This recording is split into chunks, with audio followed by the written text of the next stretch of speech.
Hello, Team Stacks. So this is the team Bytecode, and we are here to represent our project for the Stacks Hackathon, Byte Market. Byte Market is actually a platform for you for goods to be exchanged through an order book method using the price priority algorithm. What actually happens is whenever a client logins to our program, we supposedly assign him or her a few coins from our local blockchain, which is actually supposed to be done by an ICO or an IPO, and which are then used by the client to perform operations. There are three main files in our program: client.py, market.py, and miners.py. The client.py maintains the client side of the application, and buyers and sellers come to this portal, and once they register themselves, they can place their bid and ask prices. What actually happens is that whenever a client registers, we actually assign him a unique public key and along with that a unique private key. Market.py. The market.py is responsible for maintaining an order book. It constantly performs read and operations in the order book, and the price priority algorithm ensures and checks for possible matches for suitable bidders or suitable askers, and then sends the appropriate transaction to the miner. Once the transaction is received by the miner, he forms a block with received data. For simple cases, we are just assuming that a single block would have only the data of one transaction. The block is then mined using the proof of work algorithm which we have implemented to find a suitable nonce for the block hash. What actually happens is that we start off with the test value of the nonce, and we continue to loop through the nonce values until the value of the block hash found has initially two zeros in the start of its hash. Once the block is mined, it is added to the blockchain and broadcasted to all the nodes in the form of a distributed ledger. The blockchain features that we have used are mainly the proof of work mechanism, which shows the mining and nonce calculation. Then we have also used asymmetric encryption, in which we have assigned each user a unique public key and a unique private key. And in order to ensure digital encryption as well, we firstly form a message digest by the user's private key, which is then decrypted by the public key of the user to ensure that the transaction actually belongs to the user itself. We also have implemented a distributed ledger, which is then broadcasted to all the nodes. And we also perform token transactions, that is incrementing or subtracting tokens from the wallet of the user once he or she has performed a transaction. Moving on to our code, here is the code. So firstly, we need to run, let me, so firstly, we need to run miner.py.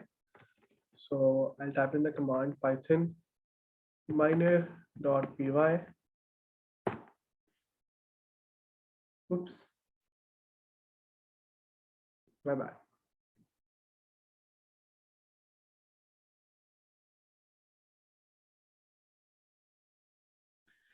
Moving on, Moving on, we are here to run our code. So firstly, you need to run the file client.py, which sets up the interface for the user, either buyers or sellers, to come up and register themselves in our market. Once you start off with the client, you need to actually register yourself. Let's say we register user Zain Nadeem. Now he has the option to either be a buyer or be a seller. Let's say we make him a buyer.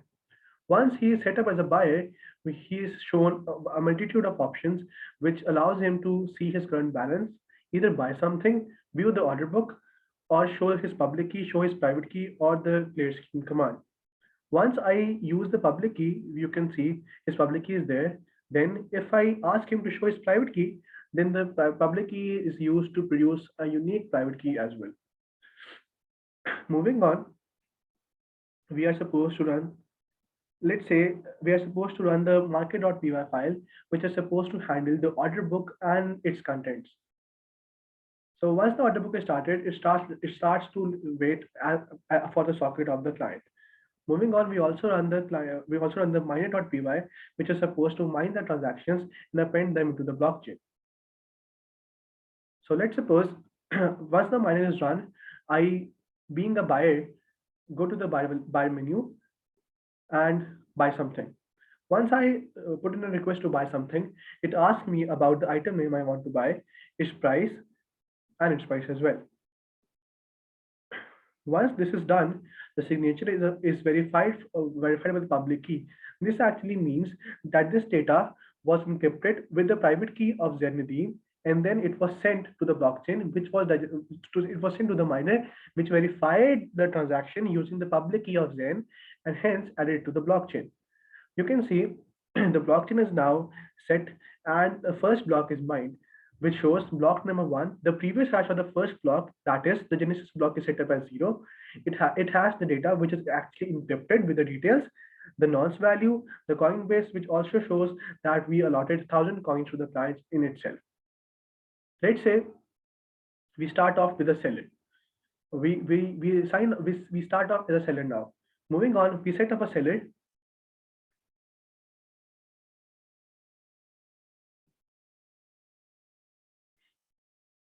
We set up a seller. Let's say Abdul Rahman. Abdul Rahman is here to buy what I had, what Zen theme was there to sell. Abdul Rahman is there here to sell what Zanadi was here to buy.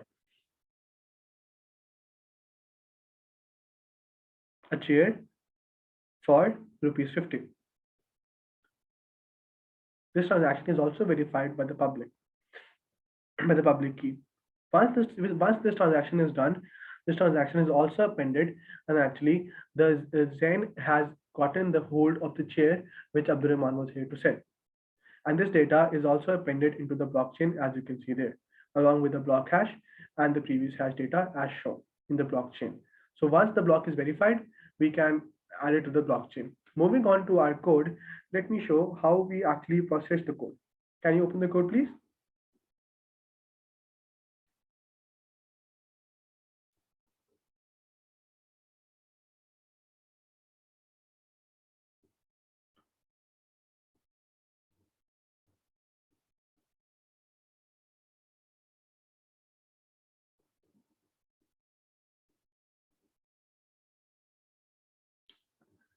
So the code has three basic functions: miner.python, market.py, and the hash functions. The hash function used here is SHA-256 algorithm, just to make sure that the Bitcoin algorithm is copied as in the blockchain. The hash function has the uses the SHA-256 library from the Python directory, and uses RSA to generate the keys as well. Moving on to the miner.py file. This is the client side of the application, which actually uses socket programming. Moving on to the miner.py file, it initializes the Genesis block. Can you scroll down, please? And using the sockets, it links with the market and the client. And down below, we can see how we have implemented the proof of work algorithm. And we have also set up a block. Once we set up a block, we check if the block number is 1, it is assigned a Genesis block value, and if it is not, it is initialized as a transaction. Then the proof of work is implemented. We continue to finding the nonce until the hash or the Indian block hash has the first 2 digits set up as 0. Once that is done, we add the block into the blockchain, which is actually a blockchain.json file, and it is reported there. Once it is done, we actually add it to a central ledger, just like in a blockchain, and then it is transmitted through the ports to all that is broadcasted to all the nodes connected to the network down below. Moving on to the market interfacing. Market.py. The market file is actually supposed to handle the order book, and is also supposed to handle the order book, and is supposed to deal between transactions between the buyer and the seller, and set up the order book using the price priority algorithm, as we mentioned earlier. So basically, this structure is based on using hosts and sockets by actually interfacing between the clients and the market continuously. So this also updates the blockchain in the end as well. Moving on to the client. The client is actually is actually built in for the buyers and the sellers to come up to place their orders and get their transactions verified, added to the blockchain and supported, and then processed later on, which are also stored in a JSON file and has different functions for buying and selling, and also shows the option menu. Thank you for the presentation. I hope you like it.